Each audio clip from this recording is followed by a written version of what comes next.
प्रभु राम देव भगवान अल्लाह खुदा ईश आदि नाम एक ही शक्ति के हैं। वो कैसा है, कहां है, कैसे मिलता है, किसने देखा है?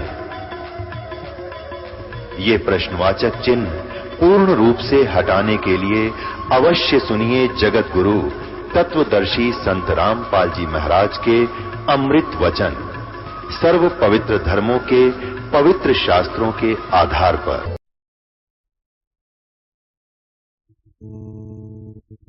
हम अपने पिता, अपने पूर्ण परमात्मा सत्य पुरुष को, पूर्ण ब्रह्म को, उसकी तरफ से हम उल्टे हट गए और उस जो तपस्या कर रहा था उसमें हमारी आस्था बन गई, इंटरनल कनेक्शन हो गया उनसे, अंदर से कसक बन गई, अपने मालिक न भूल गए। आकाशवाणी हुई थी कि नादानो, इसकी नादानी को मत देखो, ये अच्छी क्रिया नहीं है जो ये कर रहा है। पर हमारे मन में जैसे बच्चा हो ना, वो जहां आसक्त हो गया, होएगा तो सारा परिवार उसको मना करो, वो मानता नहीं। ऐसे हम इंटरनल कनेक्शन उसमें कर बैठे, ऊपर से ऐसे बैठे रहे। लेकिन पूर्ण ब्रह्म परमात्मा जानी जान थी, हमारी हृदय की भावना जानते थे। उन्होंने क्या किया, जब 70 युग तप किया, उसने मांगा कि क्या चाहता है बोलो, तो निरंजन कहने लगा मुझे जीव दे दो भगवान, मेरा अकेले का मन नहीं लगता। भाई जीव जब दूंगा, इनमें से कोई जाना चाहती है जीवात्मा ये यहाँ की, तो आप ले सकते हो, ऐसे जीव मैं अपनी मर्जी से नहीं दूंगा। इनसे पूछो अगर कोई तेरे साथ जाना चाहता है। तो हम तो सारे तैयार बैठे थे, क्योंकि उसके ऊपर आसक्त हो गए थे। वो बहुत प्यारा लगा था हमें ये ज्योति निरंजन। क्यों इसने वो तेरे की 70 युग तप किया, एक टांग पर खड़ा होके, और फिर 70 युग तप किया, ओहो ये तो बहुत कमाल कर दिया। और ये बीमारी आज हमारा लगी हुई है। हम किसी साधु को अगर तपस्या करते हुए देख लें और कहते हैं ये महात्मा 12 वर्ष से खड़ा है, बैठता को नहीं है, तो उसका प्रतिफल क्या होगा, उसका रिजल्ट क्या होगा, इसका हमने नहीं बेरा। पर हम न जरूर जानते हैं भाई है बहुत मुश्किल काम है जो ये कर रहा है, और कुछ ना कुछ इसको बहुत अच्छी प्राप्ति होगी। नहीं, तप से राज राजमद मानम, जन्म तीसरे शुक्र सवानम। तप का प्रतिफल क्या होगा, इस जन्म में जो तपस्या कर रहे हैं, अगले जन्म में छोटे मोटे पद पोस्ट गवर्नमेंट में हिस्सा हो जाएगा। कोई डिप्टी कमिश्नर बन जाएगा, कोई डिस्ट्रिक्ट मजिस्ट्रेट लग जाएगा, कोई 5 साल एमएलए या एमपी रह जाएगा, कोई मंत्री के पद न पाकर राजी हो जाएगा, और तीसरे जन्म में कुत्ते की जूनी में जाएंगे, गधे बनेंगे जो राम नाम को नहीं जपते। तप से कोई प्राप्ति अच्छी नहीं होती। तप से राज और राजमद मानम, जब राजा बन जाता है ये प्राणी, इसमें बहुत अभिमान हो जाता है। अभिमान वश इतने आंदस कर बैठता है कि फिर अगले जन्म में पशु दुनिया में चला जाता है, गधा और कुत्ता बन जाता है। ये मुक्ति का मार्ग तप नहीं है। लेकिन हमारे लिए तो एक महान काम नजर आया था कि वो तेरे की देखो तो ये कितने दिनों से खड़ा है। तो जी हम अपने मालिक न भूल गए, उस पूर्ण ब्रह्म परमात्मा जो सुख दाता है, जो दयालु भगवान है। हम इस ज्योति निरंजन की इस ड्रामेबाजी पर आसक्त हो गए। तो ये आया हमारे पास, हम तो पहले प्रसन्न थे, इसके ऊपर आसक्त हो रहे थे। इसने कहा कि तुम मेरे साथ चलोगे, वहां पर स्वर्ग बनाऊंगा, इसे बढ़िया बढ़िया हीरे पन्ने जड़ूंगा, और वहां पर बाग बगीचे बनाएंगे, मौज मारा करेंगे, बड़े खुश रहेंगे।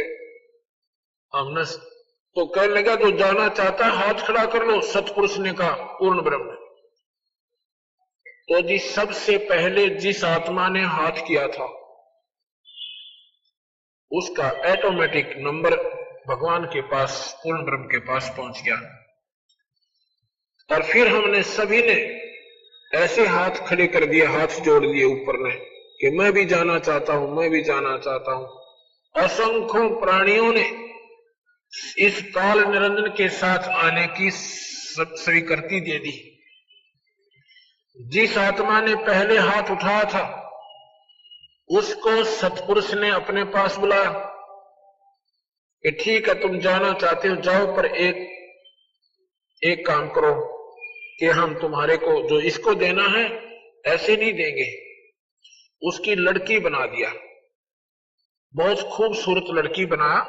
उसका नाम क्या रखा? प्रकृति देवी, जिसको अष्टंगी कहते हैं। जगदंबिका भी उसका नाम रखागा, 8 भुजा जिसकी है। वो सुंदर लड़की बना दी।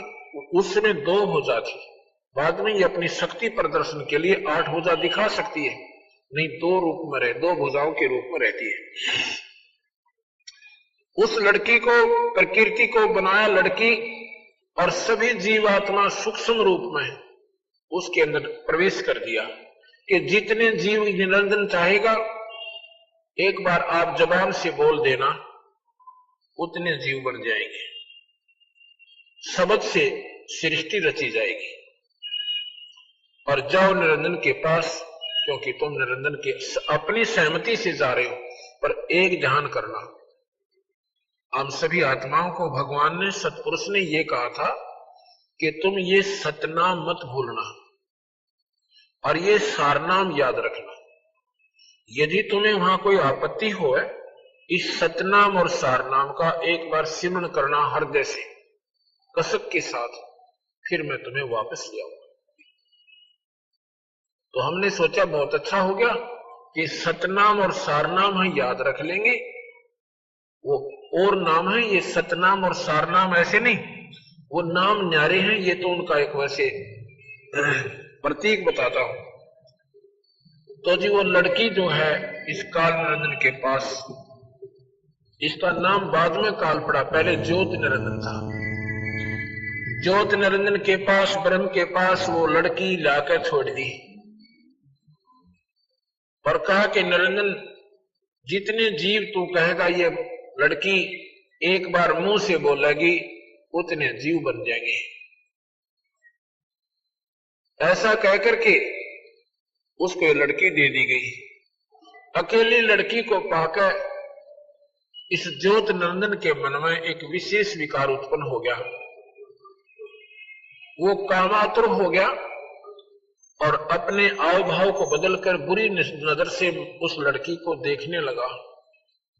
उसकी गंदी गतिविधि को देखकर माई ने कहा, इस लड़की ने कहा कि निरंजन मेरे पास सब शक्ति है, जितने जीव को कहेगा मैं बना दूंगी, पर यह गंदी सृष्टि शुरू मत कर। पर नहीं माना, एक भी नहीं सुनी। इतना कामवश हो गया कि उस लड़की को जबरदस्ती करना चाहा। वो लड़की भी तो उसी बाप की बेटी थी, सूक्ष्म शरीर बनाया और उसके पेट में समा गई। वहां से पुकार की कि पिताजी, इस निरंजन ने मेरे साथ ऐसे ऐसे दुर्व्यवहार किया, मैंने अपनी इज्जत की रक्षा के लिए इसके पेट में शरण पाई है, मेरी रक्षा करो। अब कबीर साहब कहने लगे, यानी सतपुरुष कहने लगे, देखा ना ये कर दिए ड्रामे शुरू। उसने अपने पुत्र सहजदास से कहा कि जाओ उसके पेट से लड़की को निकाल दो और इस लड़की को इसको देकर 21 ब्रह्मांड समेत सतलोक से नीचे पटक दो। इस काल, इसका आज के बाद इसका नाम काल होगा। 1 लाख जीव रोज खाएगा, 1.25 लाख पैदा करेगा। ये ऐसी गलती का परिणाम इसको भोगना पड़ा और हम अपने पिता ने छोड़कर, अपने मालिक ने छोड़कर इस नकली पति के अंदर आस्था कर ली। अपने पति को भूल के, उस सतपुरुष पूर्ण ब्रह्म को भूलकर हम इस नकली पति में आसक्त हो गए और इस नकली पति ने फिर हमारे गिला के बनाई। 21 ब्रह्मांड समेत वहां से निकाल दिया और श्राप लग गया 1 लाख जीव रोज खाने का और 1.25 लाख उत्पन्न करने का। आज से तेरा नाम काल होगा। इस काल की 1000 भुजा है। 21 ब्रह्मांड को लेकर ये बहुत दूर आ गया और साथ में लड़की उसके पेट से निकाल कर दे दी, क्योंकि वो वचनबद्ध होकर दी थी और साथ में उसकी मर्जी से वो आई थी। अब उस माई ने फिर विनय की, निरंजन मेरे पास सबद शक्ति है, जितने जीव तू कहेगा मैं बना दूंगी, यह गंदी सृष्टि शुरू मत कर। पर नहीं माना, जबरदस्ती शादी की और 3 बच्चे उत्पन्न हुए। बड़े का नाम ब्रह्मा रखा, दूसरे का विष्णु रखा और तीसरे का शंकर भगवान। इन तीनों को ड्यूटी दे दी। जब ये सियाने हो गए और स्वयं अंतर्ध्यान हो गया और माई से कहा, आज के बाद मैं किसी को दर्शन नहीं दूंगा, मैं ऐसे लोक में रहूंगा, ना ब्रह्मा आ सकेगा, ना विष्णु आ सकता, ना शिव आ सकता, ना कोई साधक वहां आ सकता, मैं उस ऐसे लोक में रहूंगा। और तू ऐसे करना, माई से कहा, किसको? इस जगदम्बिका को, प्रकृति देवी को, कि जब ये बच्चे सियाने हो जाएं, इनको सागर मंथन पर भेज देना, जो जो वस्तु निकले इनको एक एक बांट देना। जब ये बच्चे सियाने हुए, इनको सागर मंथन पर भेजा। सागर मंथन में पहले 4 वेद निकले, वेद ब्रह्मा ने लिए और उसने इनको पढ़ा, पढ़कर पाया कि इसमें भगवान और है, हमारा पिता कोई और है। तो माई ने कहा, माई से पूछा करते थे कि मां हमारा पिता कौन है? माई कहती थी, बेटा मैं ही तुम्हारा पिता हूं, मैं ही तुम्हारी मां हूं। क्यों कहती थी ऐसे? क्योंकि उसने प्रण कर लिया था निरंजन ने, आज के बाद मैं किसी को दर्शन नहीं दूंगा। अगर मां कह देती कि तुम्हारा पिता ऐसे ऐसे वहां रहता है और बच्चे कहते हम तो पिता के पास जाएंगे, और बच्चे जिद ला लेते, तो मां कहां ले जाती? ना वहां माई जा सकती, ना ब्रह्मा विष्णु महेश जा सकते। इसलिए मां ने झूठ बोल दिया कि बेटा तुम्हारा कोई पिता कोई नहीं, तुम्हारा पिता नहीं है, मैं तुम्हारी मां हूं, मैं तुम्हारा पिता हूं। जब वेद पढ़े ब्रह्मा ने, उसमें पाया कि सृष्टि का एक और मालिक है, 21 ब्रह्मांड का कोई और मालिक है जिसका नाम ब्रह्म है। उसकी साधना पाने की क्या है कि योग समाधि है, ध्यान लगाएंगे और पिता के दर्शन कर लेंगे। तो ब्रह्मा बोला, मां आप झूठ बोलती हो। कैसे मां? बेटा कि वेदों में लिखा है कि हमारा मालिक हमारा पिता और है, उसका ज्योत में शरीर है, यानी प्रकाश में परमात्मा है, मैं उसको ढूंढूंगा, वेदों में विधि लिख रखी है, समाधि लगाऊंगा। माई कहने लगी, बेटा समाधि लिख रखी है पर पावक होना। शेरा वाली कहती है ब्रह्मा के पुत्र ये तुझे मिलेगा नहीं। अगर नहीं मां तू फिर झूठ बोलती है। ब्रह्मा ने 4 युग तक समाधि लगाई और निरंजन के दर्शन नहीं हुए, ब्रह्म के दर्शन नहीं हुए। आखिर में आकाशवाणी हुई निरंजन की कि सृष्टि क्यों नहीं रची जा रही। माई ने कहा कि तेरा जेठा बेटा वो तेरी खोज में गया हुआ है, मेरी नहीं मानता है, उसको कह दो कि मैं दर्शन नहीं दूंगा, वापस आ जाए। माई ने एक लड़की बनाई समझ शक्ति से, उसका नाम गायत्री रखा कि जा बेटी गायत्री अपने भाई को जगा ला।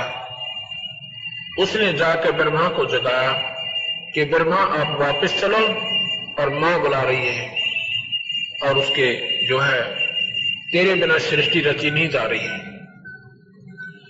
ब्रह्मा कहता, गायत्री मैं चल तो पड़ूं पर मां के आगे झूठा हो जाऊंगा। मैंने कहा था या तो दर्शन करके आऊंगा नहीं तो नहीं आऊंगा।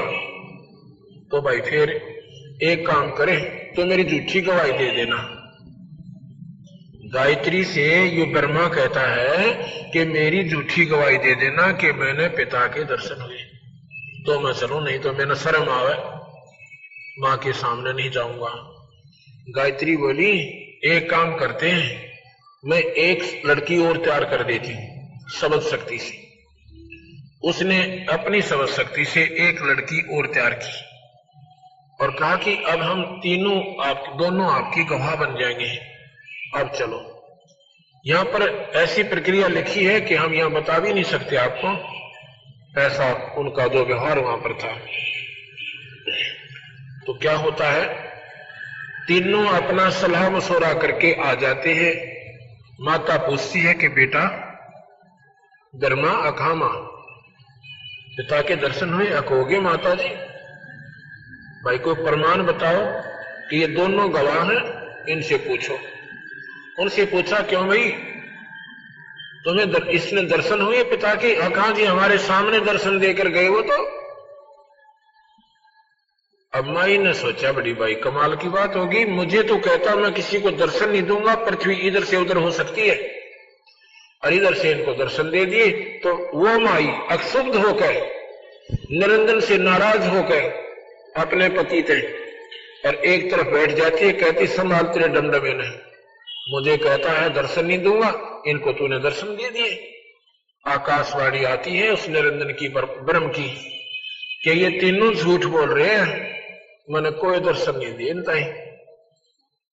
आकाशवाणी जब हुई तो माई आई करड़ी हो गए और गुस्से में आकर कहती कि नादानो तुम झूठ बोलता है ब्रह्मा, मेरे को आकाशवाणी हुई तुम्हारे पिता की कि मैंने दर्शन नहीं दिए, ये झूठ बोलते। फिर वो सहम गए, घबरा गए, अगे तो थारी पोल पाटेगी, हंसने लग गए, कहने लगे मां मैंने तो नो सोची थी कि मां का आगे नो का नो जाऊंगा, मैंने शर्म लगेगी, और मैं तो झूठ बोल दी थी, तीनों ने हमने मिलकर झूठ बोल दी थी। तो ब्रह्मा को श्राप दे दिया माता ने, इस शेरा वाली ने, प्रकृति देवी ने, कि तेरी जग में पूजा नहीं होगी और तेरे जो विद्वान होंगे ना, तेरे अनुयायी जो ज्ञानी पुरुष बन जाएंगे, वो तेरे जैसे डोंगी और पाखंडी होंगे, दुनिया ने ठगा करेंगे, झूठ निरी बोला करेंगे, सच्चाई नहीं बताया करेंगे और गुमराह कर देंगे सभी को। ब्रह्मा बेहोश हो जाता है ये बात सुनकर। गायत्री को श्राप दे दिया कि तू गौ बनेगी, और उसको उपवती थी दूसरी लड़की, उसको श्राप दे दिया कि तू गंदी जड़ी बूटी होगी, गंदगी में रहा करेगी, तूने झूठ बोला, ऐसे ऐसे गलत काम भी किए। जब ये तीनों को श्राप दे चुकी तो आकाशवाणी हुई उस काल निरंजन की कि प्रकृति तेने श्राप नहीं देना चाहिए था, अब मैं तुझे श्राप देता हूं कि तू पार्वती तो द्रौपदी बनेगी द्वापर युग में और तेरे 5 पति होंगे। अब माई कहती है कि निरंजन कितने नाच नचा ले, तेरे वश होगी, अपनी गलती से मर गई मैं तेरे ऊपर और फंस गई तेरे चुकर नाच नचा ले। ठीक है, एक तरफ तो कहता है कि सृष्टि चलाओ, इन बच्चों को डराऊं धमकाऊं नहीं तो यहां कैसे सृष्टि चलेगी, ऊपर से मेरे को श्राप दे रहा है, ठीक है मैं तेरे वश हूं, कुछ भी कर ले। तो वही ये शेरा वाली पार्वती बनकर आई थी, ना पार्वती के क्षमा करना, ये द्रौपदी का उसी का अवतार थी। अब क्या होता है, दूसरी बार फिर सागर मंथन करवाया, जब बच्चे सियाने हो गए, बड़े बड़े हो गए। दूसरी बार जब सागर मंथन हुआ तो 3 लड़कियां निकली सागर मंथन में। बड़ी का नाम सावित्री रखा, ब्रह्मा से ब्याह दी। दूसरी का नाम लक्ष्मी रखा, विष्णु से ब्याह दी। और तीसरी का नाम उमा रखा, जो शिव से शंकर जी आकर शादी कर दी। और यहां से ये काल निरंजन की सृष्टि शुरू होती है। अक्षर पुरुष एक पेड़ है, निरंजन वा की डार, ये तीनों देवा शाखा है भाई, पात्रो संसार। ध्यान से सुनना इस दोहे को। अक्षर पुरुष है पर ब्रह्म और निरंजन है ब्रह्म, और तीनों देवा फिर शाखा है, ये पात्रो। अक्षर पुरुष एक पेड़ है, यानी पर ब्रह्म एक पेड़ है और ब्रह्म उसकी डार माने मोटी डारी, एक तो तना जो नीचे निकले जमीन से ऊपर, उसको तो समझो परब्रह्म, उसका मोटा डाला लगा हुआ, मोटी मोटी तना है, वो डार है, उसको समझो यो निरंजन। और उस मोटी डार का फिर 3 शाखा है, ये ब्रह्मा विष्णु में। लेकिन जो जड़ रूट है, नीचे जो रूट रहेगी ना जड़, वो पूर्ण ब्रह्म है। अब यहां ध्यान से सुनना, इस एक दोहे से, इस एक ही दोहे में सारी सृष्टि को महाराज ने बता दिया। परब्रह्म एक पेड़ है और ब्रह्म बाकी डार, और ब्रह्मा विष्णु शाखा है, ये पात रूप संसार, ये समझ लो इसको।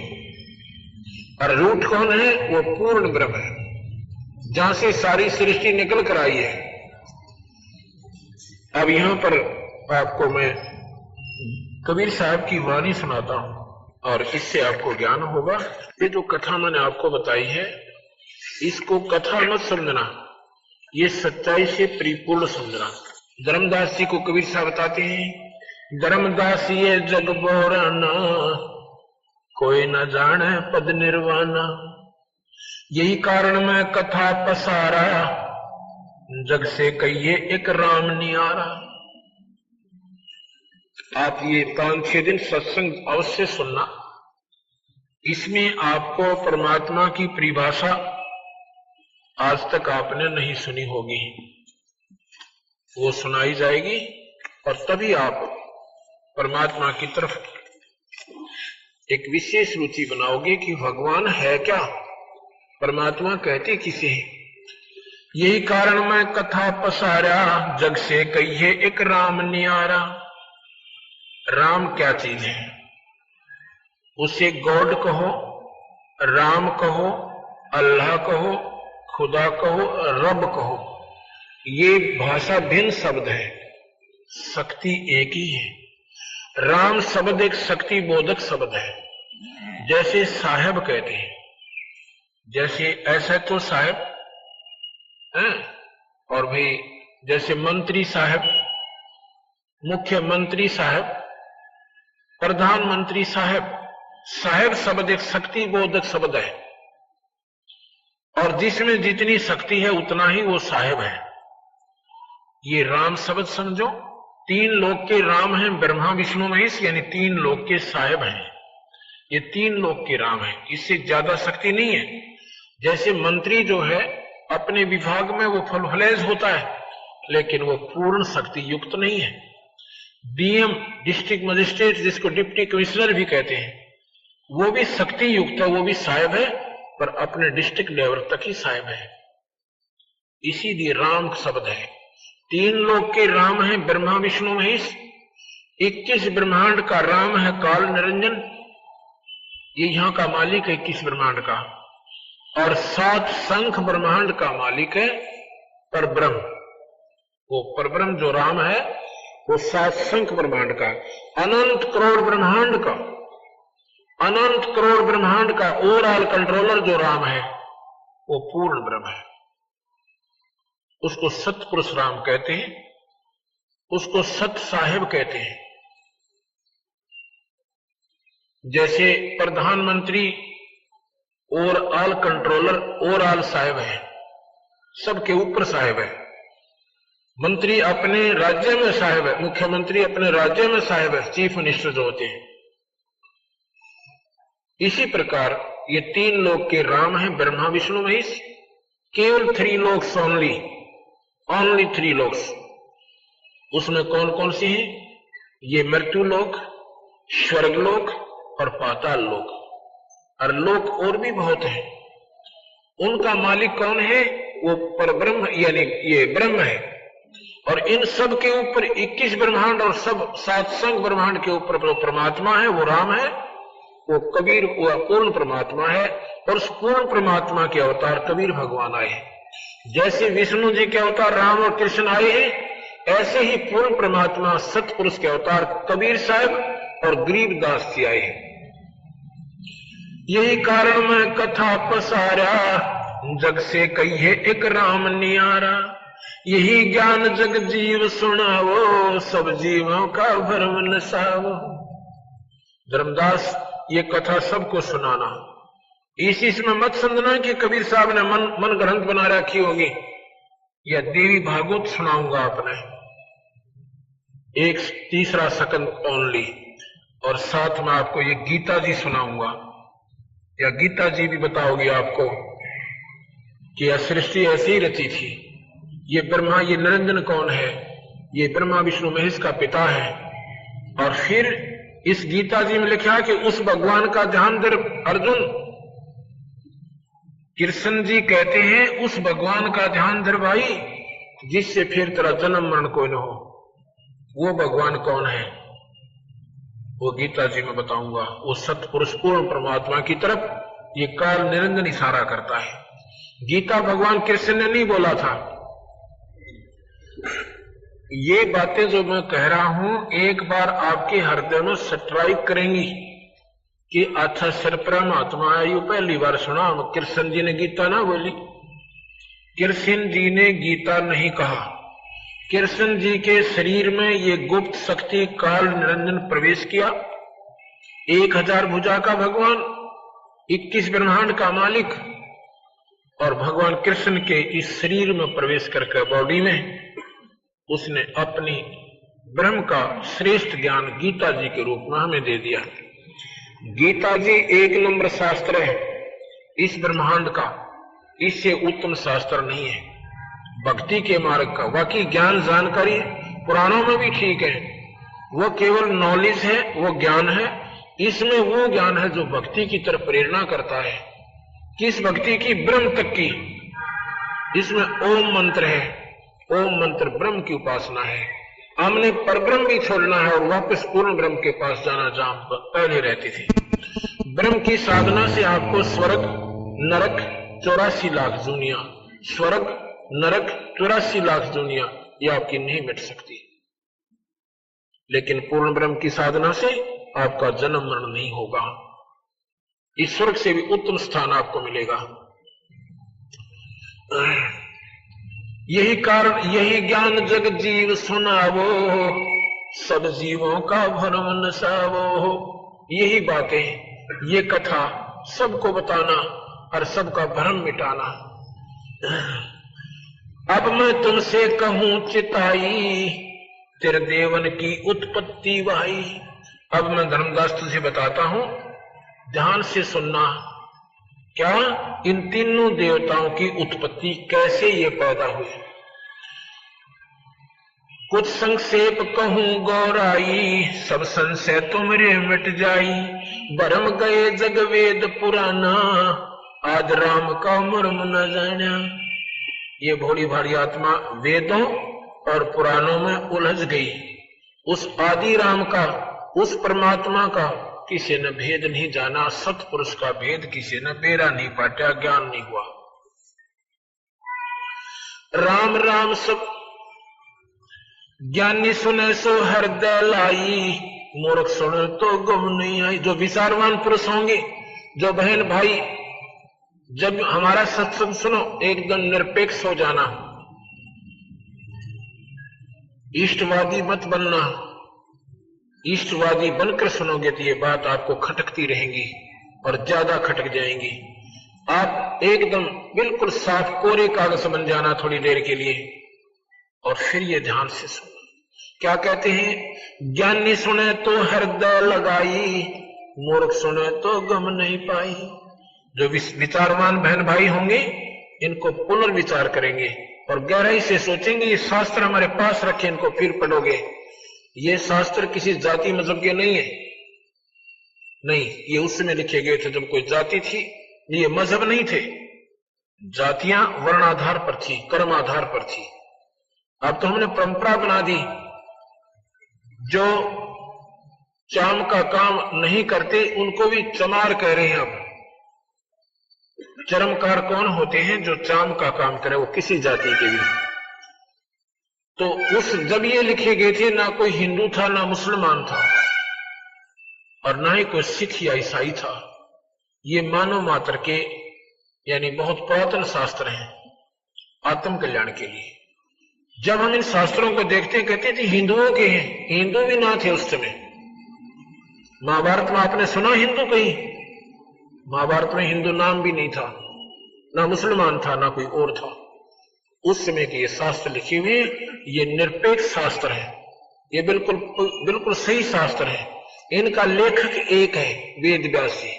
चारों वेद और गीता जी, 18 पुराण, ये सभी, और सुख सागर, महाभारत, इन सब का राइटर एक है। कोई ने सोचा दूसरे राइटर ने गलत लिख दी होगी, इनका राइटर भी एक ही है जिसने पुनर्स्थापित की। गीता जी को भी उसने, वेद व्यास ने लिखा है। तो अब ये सोचना पड़ेगा आपने दोबारा।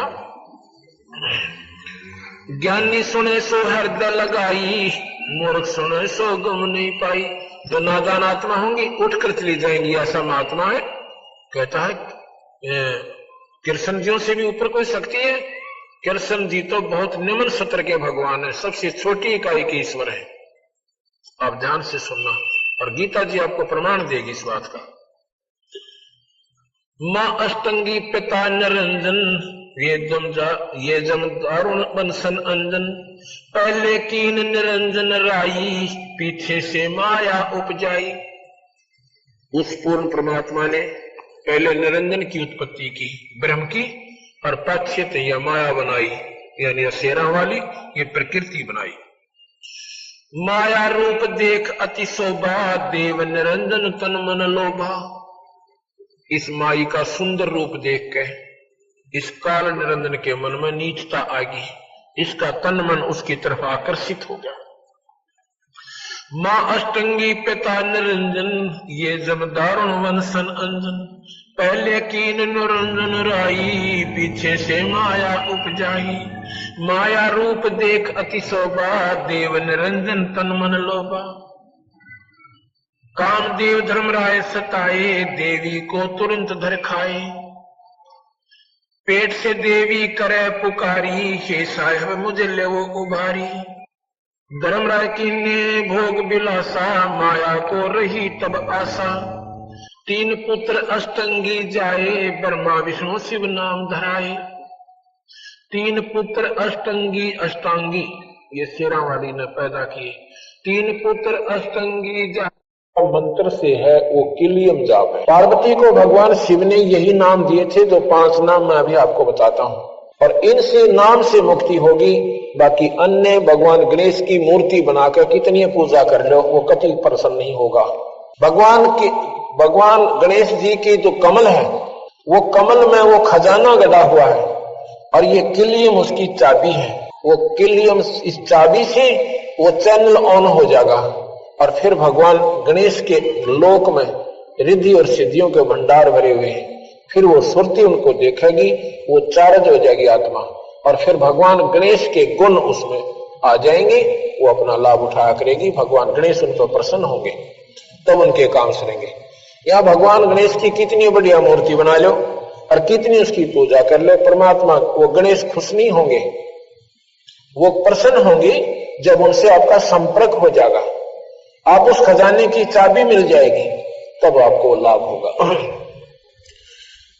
क्योंकि कोई भी भगवान है, किसी भी इष्ट की आप साधना करते हो नाम से होगी, अन्य साधनाओं से भगवान प्रसन्न नहीं होते। नहीं तो नाम दान की कोई भी महिमा नहीं होती, ना कोई जानता कि नाम भी कोई दान होता है। तो उसमें पार्वती को कहते हैं कि देखो, अब जैसे प्रणाम किया, दोनों श्वास चल पड़े, आत्मा अंदर पहुंची, सुषुम्ना के माध्यम से एक नाड़ी जाती है, वो पहले मूल कमल में खुली जाके। अब कहते हैं देखो यहां पर इसमें गौरी आदि गणेश मनावो, किलियम किलियम जान लगावो। प्रथम मूल कमल को जानो, चतुर पंखड़ी लाल बखानो। 4 तो पंखड़ी है, लाल रंग है, और गणेश जी वहां पर देव रूप में विद्यमान है। आप देखो उसमें, जब भगवान गणेश के ओरिजिनल दर्शन करो, मूर्ति के दर्शन से कुछ नहीं होना। आगे बताते हैं, इसके बाद पार्वती को कह रहे हैं कि दिखा तूने, यहां पर भगवान गणेश दिखाई दे रहे हैं। अखां जी, क्योंकि वो मंत्र जो किलियम जाप दिया, उसने उसको उस चैनल को ऑन कर दिया, और पार्वती कह रही हां जी, अंदर जा रही है अपने शरीर में, और कह रही है हाँ जी। आगे कहते हैं, दूजे स्वाद चक्र कौन देखो, श्वेत वर्ण रंग शरत विवेको। उसके 2 उंगल ऊपर एक स्वाद चक्र है, उसकी 6 पंखड़ियां हैं, कमल के फूल जैसी उसकी आकृति है। उसमें कौन है? सावित्री और ब्रह्मा का वास है। उसका ओम मंत्र है। दूजे स्वाद चक्र कौन देखो, श्वेत वर्ण रंग शरत विवेको। उसका सफेद रंग है। 6 पंखड़ी पीत परेवा, जहां बसत कम द्रप देवा। तावा हरा हर धुन होई, तावा नाम सुमरियो सोई। अब तुम सुनो मूल का, अब तुम सुनो स्वाद चक्र सुर तालम, जाम ओम मंत्र कमालम। उस स्वाद चक्र का ओम मंत्र है, और इस ओम मंत्र से वह स्वाद चक्र खुल जाता है। भगवान पार्वती और ना भगवान ब्रह्मा और सावित्री के आपको दर्शन होंगे, और उस स्थान को आप देख करके फिर आगे चलिए, जहां पर ब्रह्मा और सावित्री बैठे हैं। जावा 6 पंखड़ी राजे, ब्रह्मा सावित्री जहां साजे। ऊपर मनसा कमल मुरारी, जावा विष्णु नाथ त्रिपुरारी। जावा 8 पंखड़ी राजे, जावा लक्ष्मी शक्ति विराजे। तावा हरियम हरियम गाजे। उस स्वाद चक्र के ऊपर नाभि कमल आता है। नाभि कमल, ये सुंडी जो होती है, इसके बिल्कुल पीछे नाभि और रीढ़ की हड्डी के अंदर, वहां पर कहते हैं, बता रहे हैं कि भगवान विष्णु जी का वो कमल है, उसकी 8 पंखड़ियां हैं, और उसका के मंत्र है हरियम, उसकी चाबी है। ये मंत्र जाप करो, ये कमल ऑन हो जाएगा, यानी ये चैनल ऑन हो जाएगा, और आपने दिखाई देगा वहां पर भगवान विष्णु और लक्ष्मी। और फिर देखना, ये हर मनुष्य में यही है, हर स्त्री में यही है। मानव शरीर परमात्मा पाने के लिए बहन और भाइयों के लिए भगवान ने खुली छुट्टी दे रखी। इसमें कोई स्त्री पुरुष में कोई भिन्नता नहीं है। जो चैनल हमारे लगे हुए हैं ये सब समान है, इसमें जाति और मजहब से कोई संपर्क नहीं। तो इनको जो हम देख ले, ना तो मजहब 2 बने, ना भक्ति न्यारी रहे। कोई साधना बताता है, कोई साधना बताता है। ये हमारी मनमुखी साधना है, जिन्होंने इस शरीर को ढूंढा नहीं और इस शास्त्रों को खोजा नहीं। जब ये शास्त्र और हमारे अंदर के कमल एक मिल जाएंगे, फिर हमारी भक्ति श्रेष्ठ है और हम अपना सही मार्ग पर चल रहे हैं। तो यहां पर क्या बता रहे हैं? विष्णु जी का कमल है जिसकी 8 पंखड़ियां हैं, और उसका हरियम मंत्र है। उस हरियम मंत्र से वो कमल खिल जाएगा। ये कमल क्या है? जैसे आपने देखा होगा ना, ब्लेडर होता है, ब्लेडर जो बच्चे गेंद खेलते हैं, वो हवा रहित जब होता है, वायु नहीं होती तो चिपक जाता है। ऐसे वो पंखड़ियां चिपकी हुई है। ये जिनकी भक्ति नहीं बनी हुई, ये पंखड़ियां हर कमल की ऐसे बुसी पड़ी है, ऐसे चिपकी हुई है। इस नाम के जापते उनमें हवा भरी जाती है। अधिक नाम जाप करना पड़ेगा तो वो धीरे धीरे धीरे धीरे ऐसे खिल जाएंगी और बिल्कुल ऐसे कमल बन जाएगा। जब वो खिल जाएंगे तो उनके बीच में एक बहुत टिकारी सी होती है, एक सुई की नोक टिक ऐसी एक रोशनी सी निकलेगी। फिर ये आत्मा रोशनी को जल्दी कैच करती है, उस रोशनी के ऊपर इतनी ध्यान देती है कि एकदम दूरबीन सी बन जाती है, और उस कमल के अंदर हो रही सब प्रक्रिया उस हंस को सामने दिखाई देती है। उस लोक में भगवान विष्णु दिखेंगे और साथ में लक्ष्मी मां दिखेगी, और फिर आपको उस नाम की कमाई से वो कमल खिल जाएगा और आपके भगवान विष्णु की प्राप्ति होगी। ऐसे तुम स्थान उस लोक में स्थायी स्थान पाओगे। उसके बाद क्या बताते हैं कि यहां हृदय कमल है। ये दोनों सतनों के जो निशान हैं, इनके पैरेलल आ जाइए यहां, और बिल्कुल बैकबोन के पीछे वहां पर हृदय कमल है। ये दिल नहीं, एक कमल है न्यारा, हृदय माने बीच में, मध्य। उसमें 12 पंखड़ी का एक अंतड़ियों की बनी हुई कमल के फूल की आकृति है, उसकी 12 पंखड़ियां यानी पतियां हैं, और उसमें सोहम मंत्र है उसका। उस सोहम नाम से वो खिल जाता है और खुल जाता है, चैनल ऑन हो जाता है। भगवान शिव के लोक की पार्वती और शिव आपने दिखाई देंगे और फिर आपकी भक्ति उस लोक की प्रफुल्लित हो जाएगी।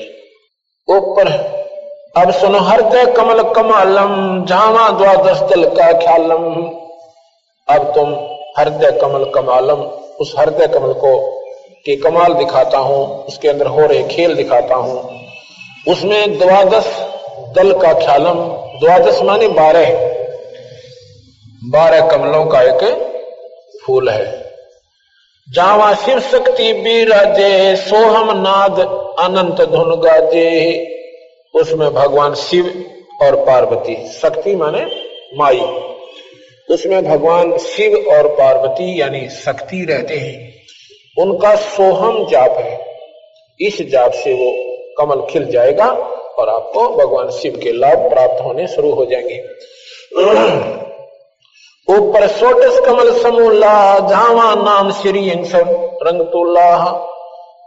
अब देखो ये कंठ कमल है, ये कंठ है हमारा, इसके पीछे, इसके सामने और जहां पर ये रीढ़ की हड्डी बैंड होती है थोड़ी सी ऐसे ऊपर आके, वहां पर एक ऐसा चौड़ा सा स्थान है, उसमें 16 पंखड़ी का कमल है।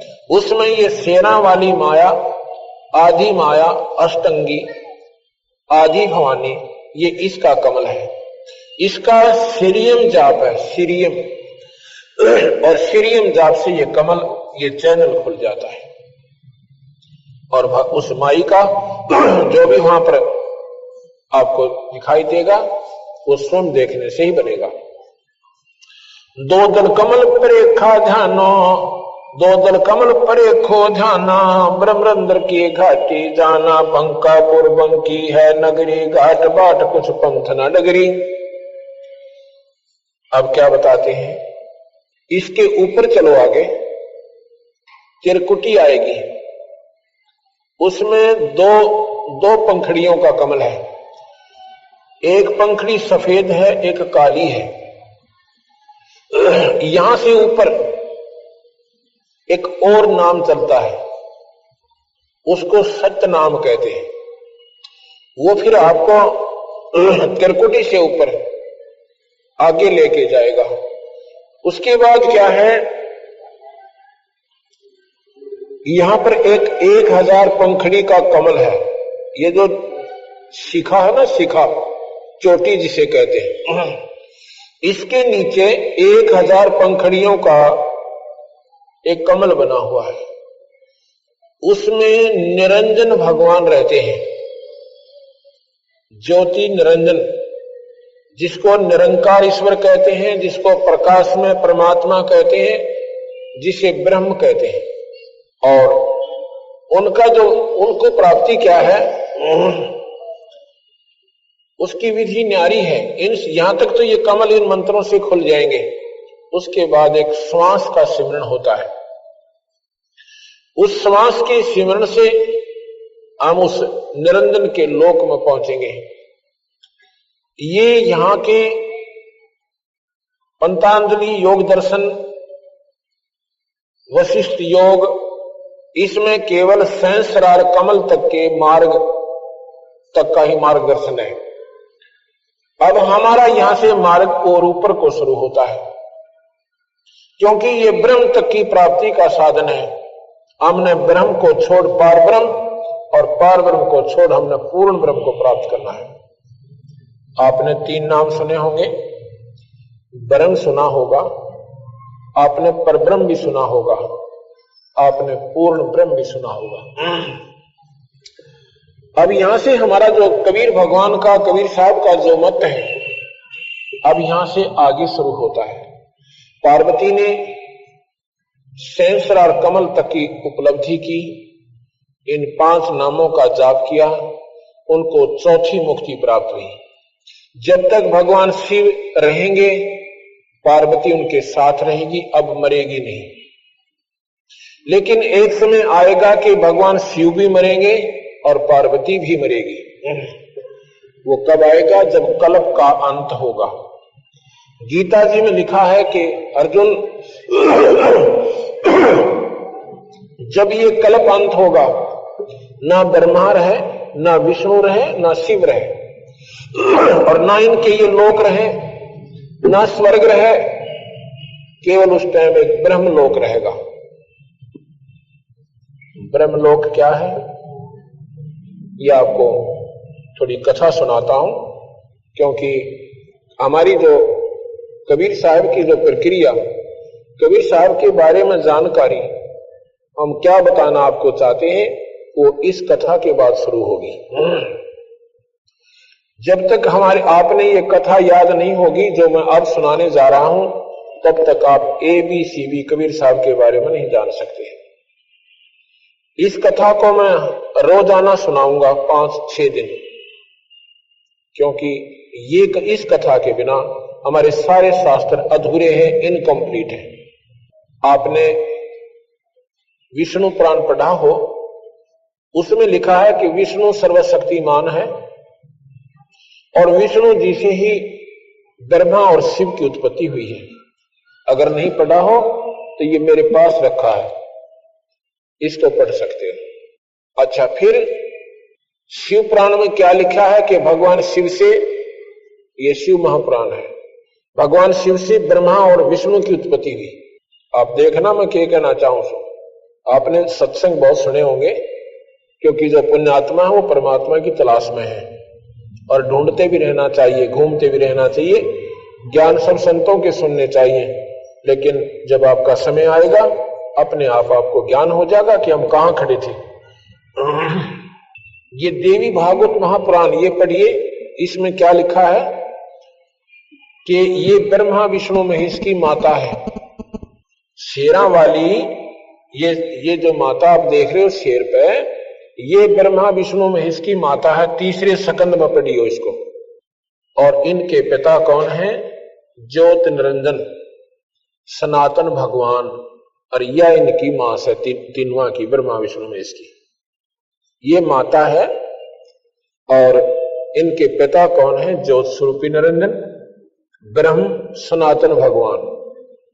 गीता जी के 5वें अध्याय के, गीता जी के 14वें अध्याय का 3, 4, 5 श्लोक पढ़िए। उसमें यही निरंजन भगवान कहता है, ब्रह्म कहता है, भगवान कृष्ण के शरीर में प्रवेश करके 1000 भुजा का भगवान है वो काल निरंजन, उसको काल निरंजन भी कहते हैं। तो वो कहता है कि प्रकृति तो मेरी पत्नी है। प्रकृति कौन? ये शेरा वाली। और ये सब संसार इसी से उत्पन्न होता है।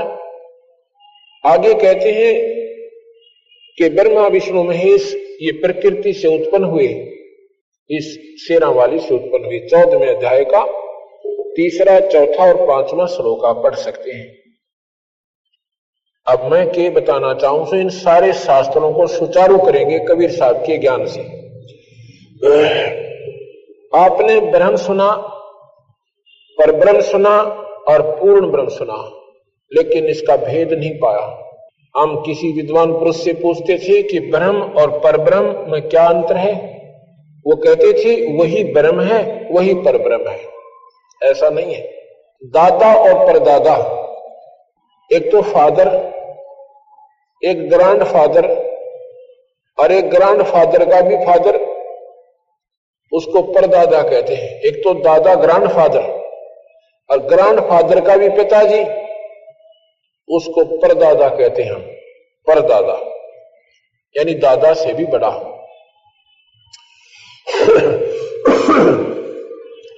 ब्रह्म और परब्रह्म और पूर्ण ब्रह्म, ये 3 परमात्मा है, ये 3 भगवान है। ब्रह्म 21 ब्रह्मांड में इसकी प्रभुता है। इस ब्रह्म के 3 बेटे हैं, ब्रह्मा विष्णु महेश। इन तीनों को 3 लोक का राज्य दे रखा है। 3 लोक के अंदर इनकी प्रभुता है। ब्रह्मा शरीर बनाता है, विष्णु पालता है और शिव जी संहार कर देता है। ये काहे को, ऐसा क्यों करते हैं ये नहीं मालूम, हम बताएंगे। एक समय की बात है, एक धर्मदास नाम के सेठ थे। वो भी जैसे हम अपनी साधनाओं पर आरूढ़ हैं, वो भी ऐसे आरूढ़ थे। राम और कृष्ण के तगड़े उपासक थे, उपवास रखते थे, एकादशी का व्रत रखते थे, तीर्थों पर घूम कर अपनी मुक्ति चाहते थे। सौभाग्यवश एक दिन कबीर भगवान उन्हें मिल जाते हैं। सतगुरु कबीर भगवान आकर उस नादान आत्मा को कहते हैं कि जो तू साधना कर रहा है तो असंख्यों बार कर चुका भाई, कभी स्वर्ग चलाएगा, कभी नरक चलाएगा, कभी 84 में धक्के खाए, कि तुम्हारा जन्म मरण नहीं मिट पाया। उसने पूछा भगवान फिर कहानी किस हिसाब से, वो समझाइए। कबीर साहब बताते हैं कि हम सभी आत्मा पहले सतलोक रहते थे। सतलोक पूर्ण ब्रह्म परमात्मा का स्थान है। सतलोक सतपुरुष पूर्ण ब्रह्म, उस पूर्ण ब्रह्म का स्थान है। हम सभी आत्माएं वहां रहती थी। ये कुछ भी नहीं था। अभी आपने आरती में सुना है कि अदली आरती अदल पठाऊं, युगन युगन काले खा लियाऊं। भगवान कबीर साहब गरीबदास जी से कबीर साहब से पूछा कि भगवान फिर हमें पूर्ण विवरण दीजिए।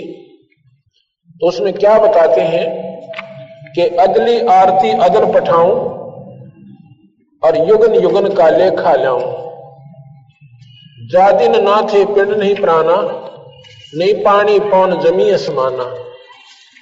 कच्छ मच कूरम ना काया और चंद सूरज ने दीप बनाया। शेष महेश गणेश ना ब्रह्मा, नारद सारद ना विश्वकर्मा। सिद्ध 84 ना 3300, 9 अवतार नहीं 2400। ये 5 तत्व ना ही गुण तीना, नाद बिंद ना ही घट सीना। चित्रगुप्त ना करतरम बाजी, धर्म राय ना पंडित काजी। जब कुछ भी नहीं था, यहां पर ना ये ब्रह्मा था, ना विष्णु था, ना शिव था, ना ही ये लोक थे, ना ये 5 तत्व से जिससे सारी सृष्टि बनाई गई। तो उस समय क्या था, जा दिन ढूंढूंकार अनंत युग बीते, ढूंढूंकार अनंत युग बीते, अनंत युग ढूंढूंकार में चले गए। जा दिन कागज कहो किन जीते। तो भगवान से पूछा कबीर साहब से, तो आप कहां थे उस समय? जा दिन थे हम तगत खवासा, जब यहां पर कुछ भी नहीं था और ढूंढूंकार था, अंधेरा था। तो आप कहां थे? जा दिन थे हम तगत खवासा, तन के पाती सेवक दासा। संख युगन पर लो परवाना, हम सतपुरुष के संग रहाना।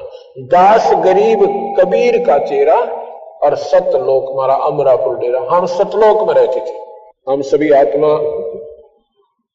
जितने भी यहां पर 21 ब्रह्मांड में कष्ट पा रही हैं, कोई गधा बना हुआ है, कोई कुत्ते और कुतिया बनी हुई है, कोई गंदी नाली के कीड़े बने हुए हैं, यहां मनुष्य शरीर में आए हुए हैं। ये उन्हीं 84 लाख जोनियों के प्राणियों में से हम बाहर आए हैं और हमें एक सुअवसर मिला है कि हम अपना उस आत्म कल्याण कर सकते हैं। जब हम वहां थे, सतलोक में थे ये सभी के सभी। यहां पर ये लोक नहीं था और ना ही ये अन्य कंस्ट्रक्शन थी, ये चांद और सितारे भी नहीं थे, ये ग्रह भी नहीं थे। तो यहां कैसे आगे हम? ये बात सुनने की है, ध्यान से सुनना। प्रथम बार जो प्राणी सुनेगा उसको महसूस होगा कि ये बनावटी सी बात से है, ये तो बात जस्ती को नहीं। और अगर आप ध्यान से सुनोगे, ये लगातार सुनते रहना हमारे सत्संग को, अंत में आप ये कहोगे ये 100 की 100 सत्य है, क्योंकि इन शास्त्रों से भी आपको मिला कर देंगे। हमने एक पुस्तक छापी बनाई है, पहले हमने छापी थी यथार्थ भक्ति संदेश प्रथम भाग, अब छापा है यथार्थ भक्ति संदेश दूसरा भाग। अब दूसरे भाग को भी आप पढ़कर देखिएगा। हम पहले सभी सतलोक में रहते थे, वहां पर अपना जन्म मरण नहीं था। अब देखो यहां पर हम चाहे कितने दुखी हो जाएं और कितना हमें कष्ट आ जाए, हम फिर भी मृत्यु नहीं चाहते। कोई नहीं चाहता मरना, हाथ कट जावे और टांग भी साथ कट जावे, अंधा भी हो जावे, फिर भी जीवन की आकांक्षा बनी रहती है। ऐसा क्यों है? और ये ज्ञान होते हुए कि हम रहेंगे नहीं यहां पर, सभी ने जाना है। उसके अलावा उसके उपरांत भी हम मरना नहीं चाह रहे। ये क्या कारण है? इसका कारण है कि हम सतलोक से आए थे।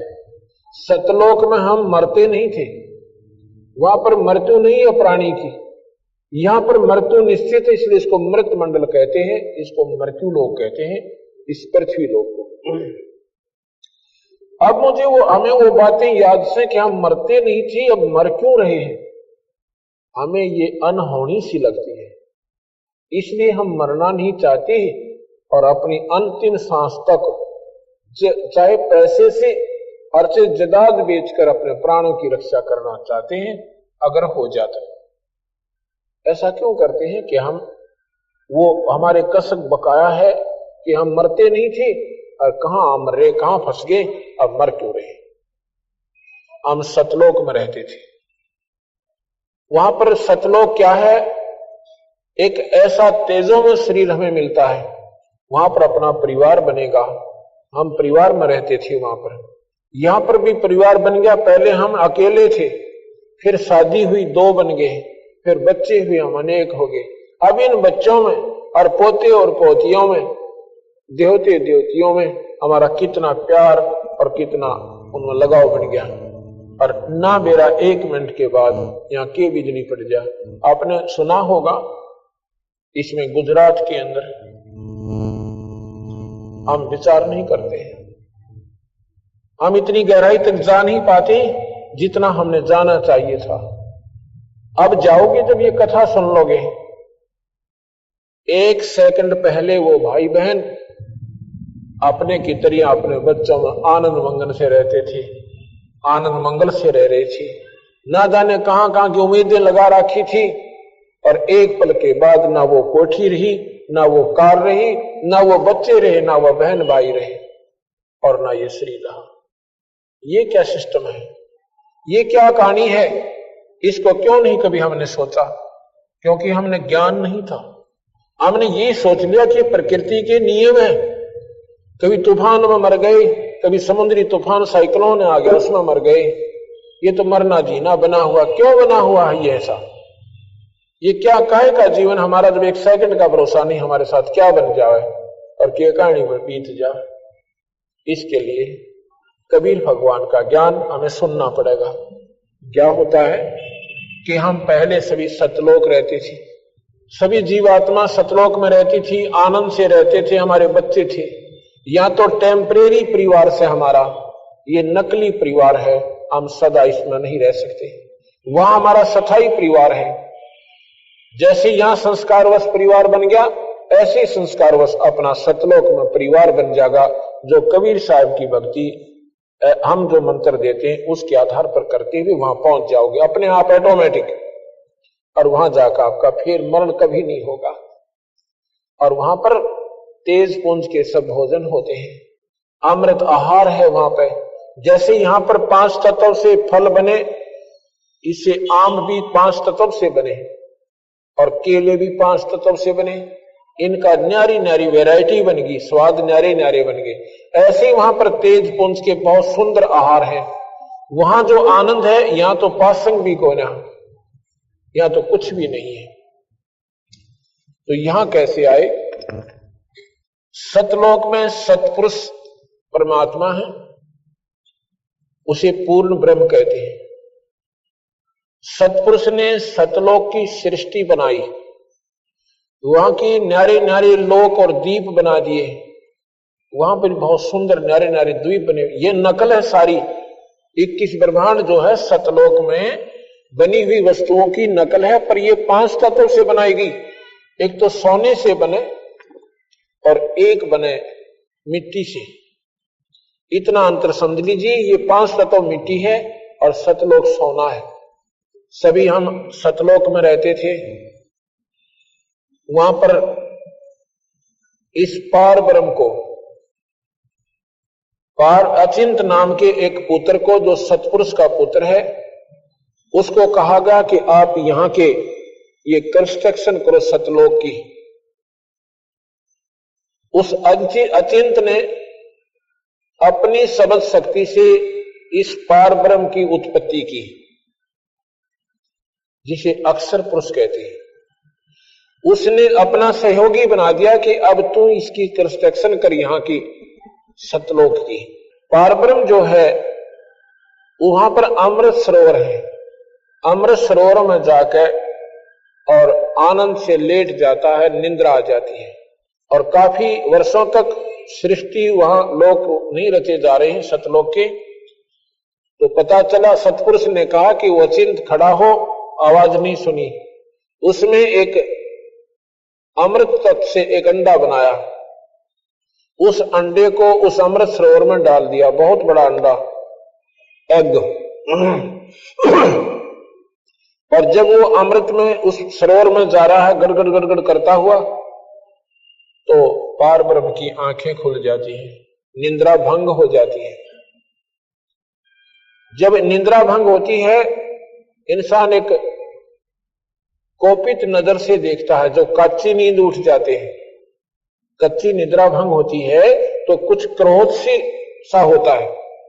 उस कोप से उसने दृष्टि से देखा, किसने? पार ब्रह्म ने।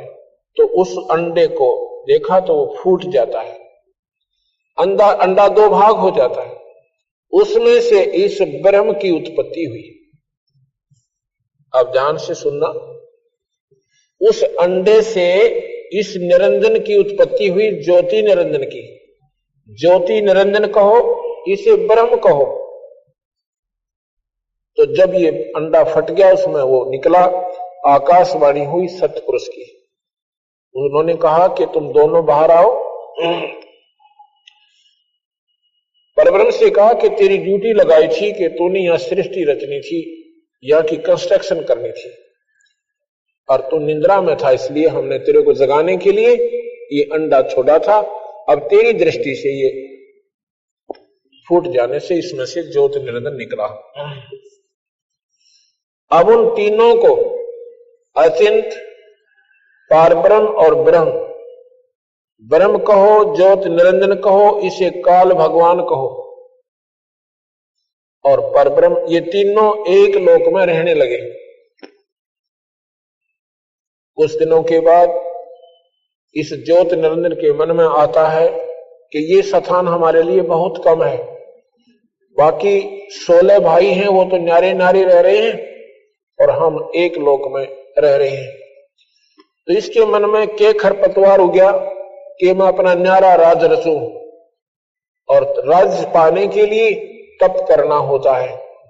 70 युग तक इस काल भगवान ने, ज्योति निरंजन ने, इस ब्रह्म ने 70 युग तक उस पूर्ण ब्रह्म परमात्मा का आसरा तकिया और तप किया।